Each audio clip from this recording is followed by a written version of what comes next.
Lancée en 2022, l'actuelle génération d'Astra, la 6e du nom, partage de nombreux éléments techniques avec la Peugeot 308 ou encore la DS numéro 4, à savoir les plateformes, les batteries ou encore les technologies. L'heure du restylage est arrivée. La compacte d'Opel évolue légèrement en dehors, un petit peu en dedans, mais revoit surtout son offre de motorisation.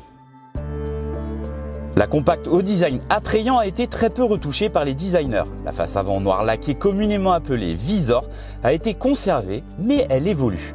Elle intègre une signature lumineuse élargie en forme de croix ainsi qu'un logo illuminé, et ce sur toutes les versions. Une première pour la compacte, tout comme la technologie d'éclairage IntelliLux HD de dernière génération.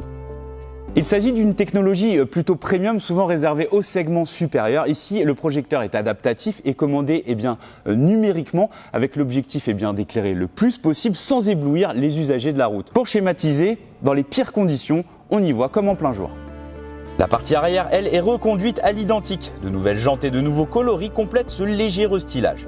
À bord, peu de changements également. Opel a changé certaines garnitures au profit de textiles recyclés. L'ambiance reste austère mais globalement qualitative, notamment via le nouveau traitement des plastiques qui passe du brillant au satiné. La compacte reconduit le Pure Panel qui regroupe l'instrumentation numérique et l'écran tactile en enfilade, et ce, toujours de série, dès le premier niveau de finition. Tout comme les nouveaux sièges ergonomiques IntelliSeat certifiés par les kinés allemands. L'infotainment a également été mis à jour avec la dernière version du système d'exploitation développé par Stellantis. C'est mieux au niveau des graphismes, au niveau de la réactivité, mais sincèrement, comparé au dernier système que propose Renault par exemple dans la Mégane, on est quand même 1 voire 2 crans en dessous. En tout cas, un très bon point, Opel a reconduit les commandes physiques avec des accès directs pour régler la température, le volume, ça au quotidien c'est très pratique. L'Astra fait partie des grandes de sa catégorie, pourtant elle ne se positionne pas comme la meilleure élève en matière d'accueil. L'espace à l'arrière est dans la moyenne basse, tant au niveau des genoux que de la tête. Le coffre, lui, est bien dimensionné, avec 422 litres de base et un plancher modulable. Les plus exigeants auront le loisir de s'orienter vers le break, moyennant 1 000 € supplémentaires.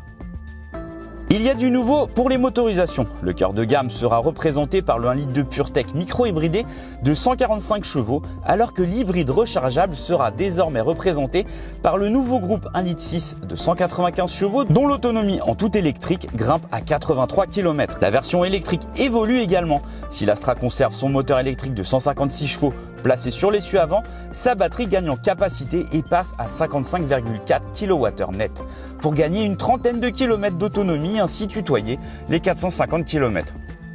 Alors en effet, cela paraît peu face aux dernières compactes électriques de nouvelle génération que sont la Kia EV4 ou la Nissan Leaf, capable de tutoyer les 600 km d'autonomie. Mais il faut savoir que l'Astra, qui est fabriquée ici en Allemagne, sur une plateforme partagée avec la DS numéro 4, est contrainte techniquement. En gros, c'est le maximum que puisse mettre le constructeur en termes de taille de batterie. L'Astra est dotée d'un chargeur embarqué de 11 kW de série et peut accepter une puissance d'essai maximum de 120 kW, ce qui place la compacte comme une élève moyenne sur le marché de l'électrique. Pour la première fois, l'Astra électrique propose la fonction V2L et dispose d'un préconditionnement de la batterie afin d'optimiser la recharge. La nouvelle Astra sera présentée en première mondiale au salon de Bruxelles, car Cadillac sera présent pour couvrir l'événement. Il y aura également la version Sport Tourer, vendue 1 000 € de plus, avant une commercialisation attendue en France dès le printemps 2026.